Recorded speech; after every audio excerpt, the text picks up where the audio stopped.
This is FYI News 13, brought to you by SSPTV and the Hazleton Standard Speaker.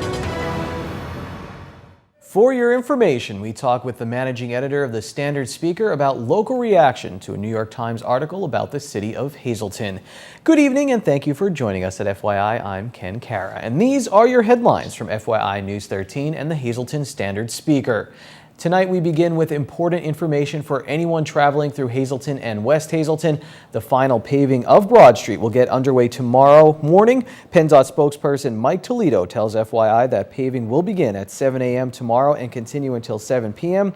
The paving will restrict traffic to one lane. Motorists are asked to allow extra time or take an alternative route since there will be tie-ups. The paving will take place along Broad Street from Locust Street in Hazleton to Winters Avenue in West Hazleton. You can also expect delays at the intersection of Broad Street and Diamond Avenue. Again, the paving will take place from 7 a.m. until 7 p.m. and the work is expected to be completed in about 1 week. Meanwhile, there will be a delay in another road project in our area. Paving along the Airport Beltway will not be finished until about a year from now. That is to allow utility work to be completed first. A Wapwallopin man is facing child pornography charges. 52-year-old Jeffrey Leroy Hess of 964 Overlook Road in Wapwallopin was arraigned last night before District Judge James Dixon in Hazel Township. He allegedly told investigators that he had stored thousands of images and videos of child pornography on a computer hard drive. The arrest came after an investigation by the Luzerne County Detectives Internet Crimes Against Children Task Force and the State Police Northeast Computer Crime Unit. Hess was charged with 20 felony counts. He is locked up on $150,000 bail. The investigation continues into a fatal crash that happened Monday night in Nesquehoning. The crash occurred when 25-year-old Stephen Hamanko, a part-time Nesquehoning police officer, lost control of the police cruiser while attempting to negotiate a curve on Route 209 in Nesquehoning. According to our media partner, the Standard Speaker, the destination that Hamanko was headed in is still under investigation. The crash claimed the life of 69-year-old Carola Sowers, who was a passenger in the car driven by 64-year-old Michael Sowers, who was life-flighted from the scene. State police are asking anyone with information to call them immediately. District 2 of the Pennsylvania Interscholastic Athletic Association has ruled that the Hazleton area softball team must forfeit 2 of their regular season games because an ineligible player was used. Also, their head coach Vince Trivalpiece has been suspended indefinitely. That's what Hazleton Area School District Superintendent Francis X. Antonelli told Ken Jackson of the Standard Speaker. PIAA District 2 and State Police are involved in the investigation. Right now, Antonelli says there's no sign that this will affect the postseason for the team. An ineligible player was used in games against Wyoming Valley West and Lake Lehman, and both of those games have been forfeited, but only the Wyoming Valley West game is reflected in the team's record since Hazleton area lost the game to Lake Lehman. The Schuylkill Chamber of Commerce and the Penn State Schuylkill campus have teamed up for a new initiative. The Young Entrepreneurs Academy encourages middle and high school students to become entrepreneurs. The announcement was made yesterday at the local campus. 6th through 12th grade students will take part in a 30-week program with 3-hour sessions held each week. Students will develop a business plan and take the necessary steps to start it. For more information, you can call the Schuylkill Chamber at 622-1942. I sat down recently with Mark Ketcher, the managing editor of the Standard Speaker, to talk about some stories that are grabbing interest from people in the area. Mark, Standard Speaker had a story on Tuesday about the big story in the New York Times about the heroin addict in the Hazleton area, the big drug bust also in the Hazleton area when the Attorney General was in town. It seemed a lot of people were talking about it. You posted on Facebook, sent it out there for your readers, saying, what did you think of the story? What was the response you got from some people in the community? Sure. The comments mainly were about the need for more treatment in the Hazleton area. Of course, when we covered the story a few months ago, it was all focused on law enforcement. That's the angle that we were taking at the time. And at the time it was appropriate because in the city of Hazleton there was a big commotion. There were a lot of people here from the state law enforcement, from regional law enforcement, and of course the city police. So that's how we covered the story at the time. But now as we go back and look, and it was illustrated in the New York Times story, there's also a need for rehabilitation. And our story today, our story on Tuesday dealt with the the need for rehabilitation. We spoke to some folks with the local drug and alcohol counseling service. We spoke with some other counselors, and they talked about, of course, there's the law enforcement aspect, but on the other end, there's the need for rehab as well. And that's the sense that we got from our readers today on Facebook. A lot of them spoke about the need for a methadone clinic in the Hazleton area. If our viewers remember back a few years ago, there was a methadone clinic proposed for several locations in the Hazleton area, and each time it was shot down. People, when they hear that word, I think they're opposed to it because they don't want that in their neighborhood. But the folks on Facebook today said, no, there is a need. It will benefit the community as a whole, and overall it will improve our situation with the drug trade. And now let's hit on another headline recently in the Standard Speaker. Ongoing budget dispute in the city of Hazleton. Before, you were talking about what this really illustrates, and if you could just reiterate that now to the viewers. Sure. We had a story on Tuesday about the mayor taking city council and therefore the city to court. It really illustrates the deep divide that exists in city government at this point between the mayor and some members of council. Of course, the backdrop is the budget. There are two versions of the budget, and then they're arguing over which is the one that should be implemented. But overall, again, it illustrates the deep political divide that exists. And really, it's up to the citizens of Hazleton and the taxpayers to decide if this is appropriate. Our concern is if this lawsuit would impact the taxpayers in any way. If any public money is going to be spent on that, then that's our greatest concern, and it's something we'll be watching for and looking into in the days to come. Mark, real quick, is public opinion split as well when you hear about the mayor v. city council right now, or what are you hearing on that? Yeah, it really is. It really depends on which side the person aligns with. I would hope that we can get beyond the political divides and just look at things from a philosophical standpoint. But as you know, politics are involved in everything, so that's where we stand. Mark, thanks for joining us, and we'll see you again a little bit later this week. So there's work on Broad Street scheduled for tomorrow, and there's a lot of street sweeping scheduled as well. Let's check out from the mayor's desk. Carson and Seibert streets are on the schedule. That's my old stomping grounds. Now this is all weather permitting, and you will see emergency no parking signs on the streets that are being cleaned. Street sweeping begins at 7 a.m. and if you have any questions, you can call the phone number on your screen.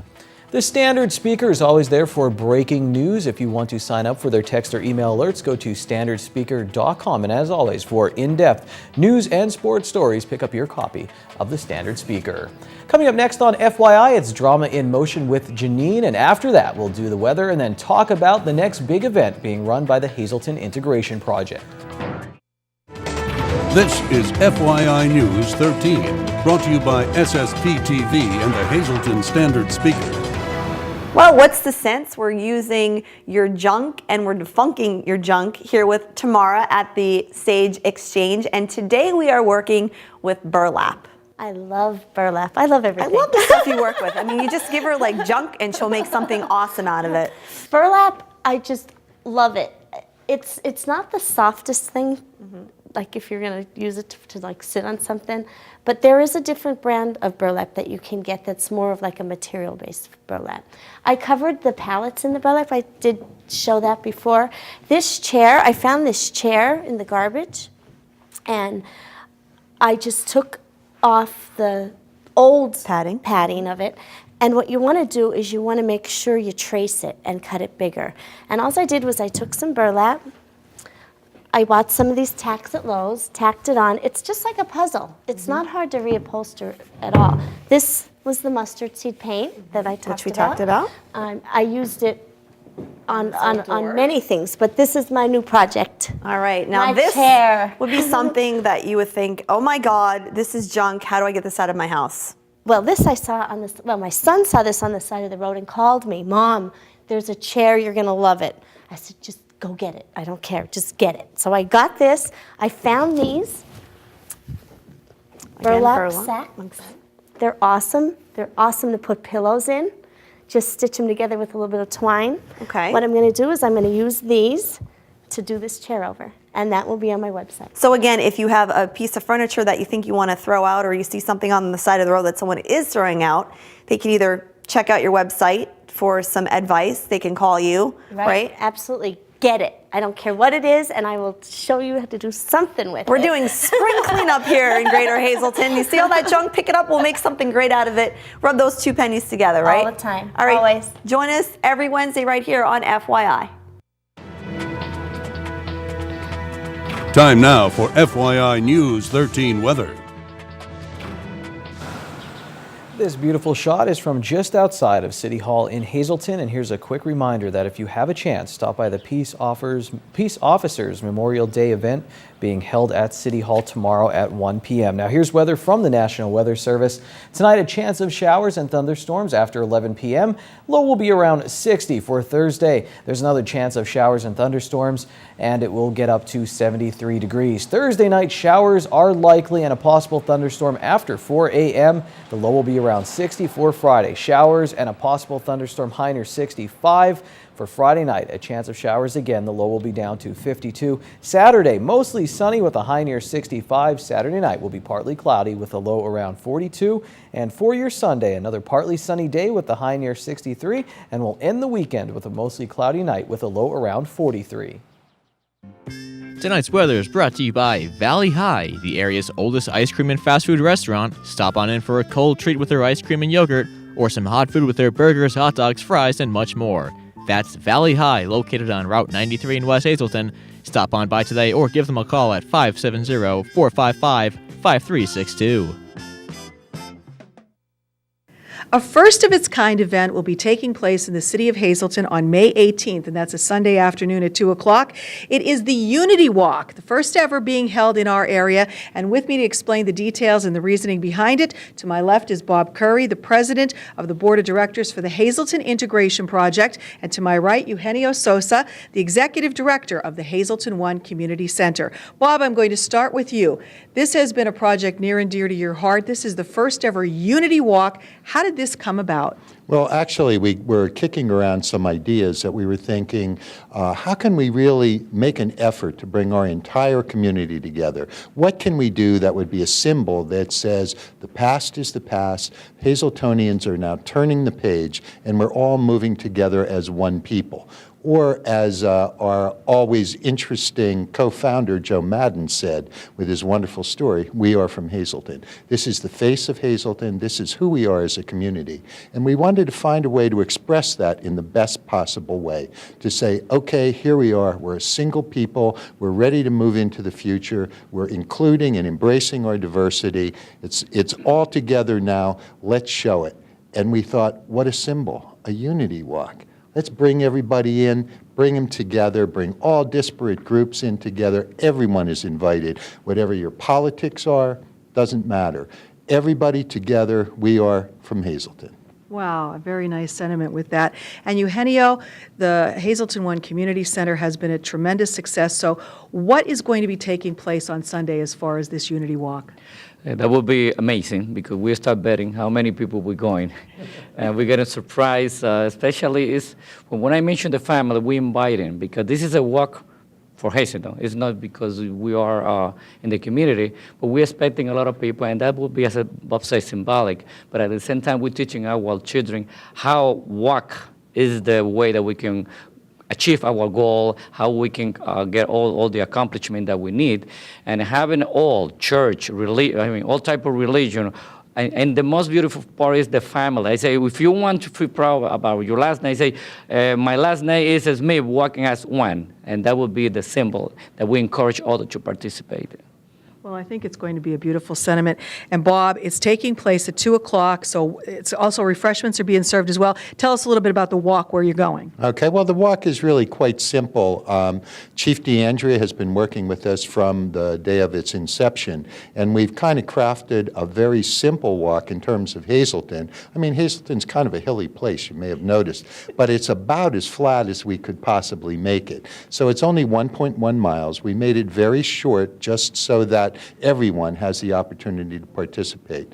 So it isn't a very difficult walk. It begins at our center, it ends at our center, and we will have refreshments afterwards. There's been a large number of donations, outpouring of support. Once again, we rely on our community partners, and they never fail to come through.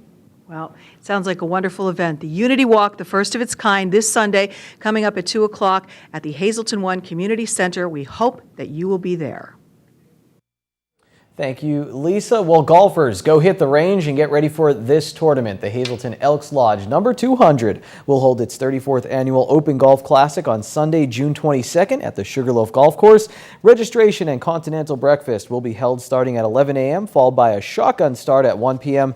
This event is a 4-person team scramble. The fee includes greens fees, golf cart, food, and prizes. There will also be dinner and prizes and awards at the Elks Lodge starting at 6 p.m.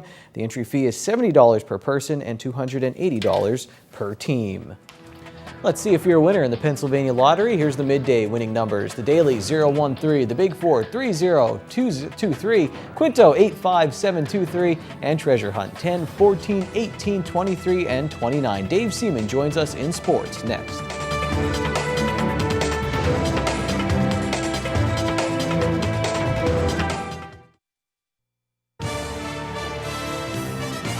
This is FYI News 13 Sports.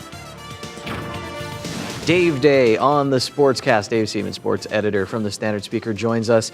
And Dave, let's jump right into it. Hazleton area baseball team. It's been a rough stretch for them with injuries, a lot of games being played, and now a playoff game against Berwick for the Wyoming Valley Conference Division I title. Talk about the Cougars and the Bulldog matchup a little bit. Well, the team split their 2 meetings this season. The Cougars won the first meeting 5-0 or 6-0 in Hazleton. Sal Biazzi pitched a 2-hitter, I believe, was dominant in the game. Berwick came back to win the second game after the Cougars led early in the game. Again, Sal Biazzi was the pitcher of record in the game. Bulldogs came back, a catcher's interference, a blue pit, but that's baseball. And both teams stack up pretty evenly, and it should be a great game.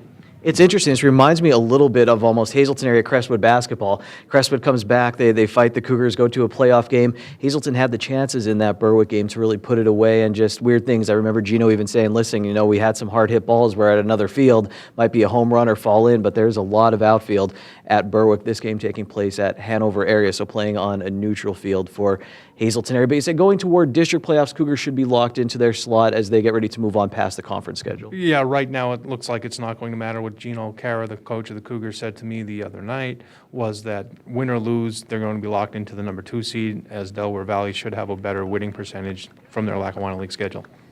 Let's move on now. MMI, the Preppers, you told me one of the best seasons they've had in a while at 10-7 for MMI. I got to see them once this year. Impressive, a game that they did eventually win. Had an excellent starting pitcher that game. Just tell us a little bit about the Preppers. Well, the Preppers have the same nucleus of athletes that have carried them through a successful basketball season. Corey Rogers, R.J. Kupcho, Charlie Karchner. Those kids have been really at the core of the Preppers' resurgence, so to speak. Sam Harmon, a catcher, Alec Andes, first baseman. They have a couple nice pieces in place there, and they might make a run in District 2 Class A. And we move on. Let's go to District 11 now. Marion getting ready for the district playoffs.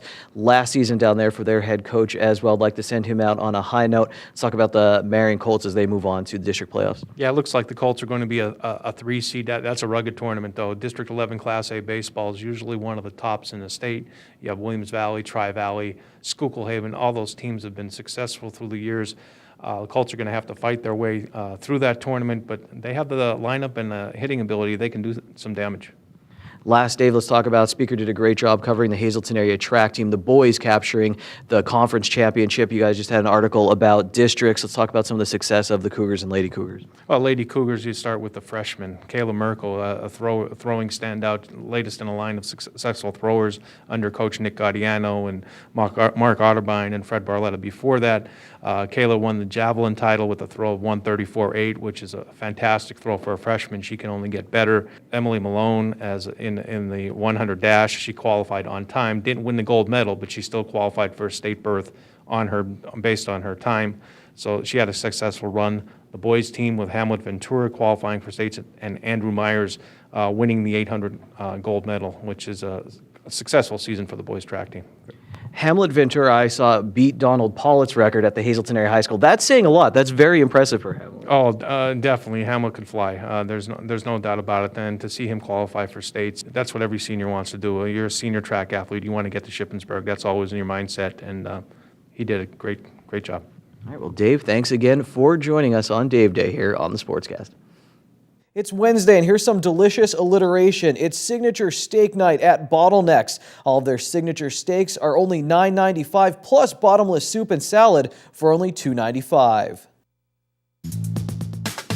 Good evening, everyone, and here's tonight's Talk of the Town report. First tonight, the Wiltsey Center is presenting Rock the Castle on Sunday, May 18th. Doors open at 5 p.m. with 3 great bands performing with general admission, just $10. For more information, check out wiltseycenter.org.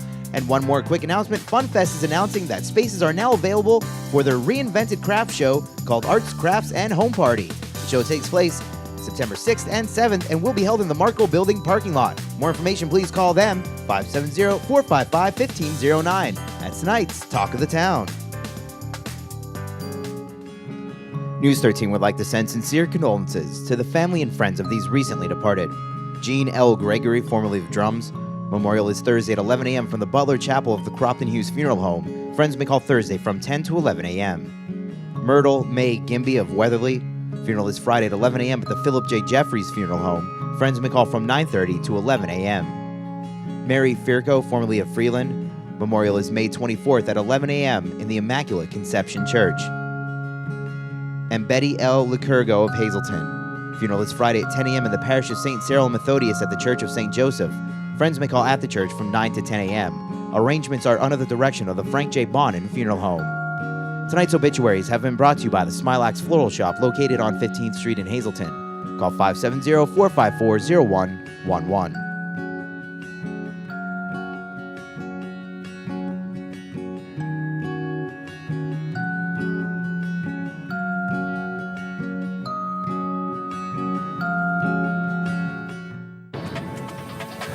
Attention pay-per-view subscribers, if you see your name right now in News 13, you have 13 minutes to call in and win a free movie from Service Electric Cablevision. Our winner tonight is James Hubbard of Drums. James, if you're watching, give us a call right now, 570-459-9813 to win your free movie.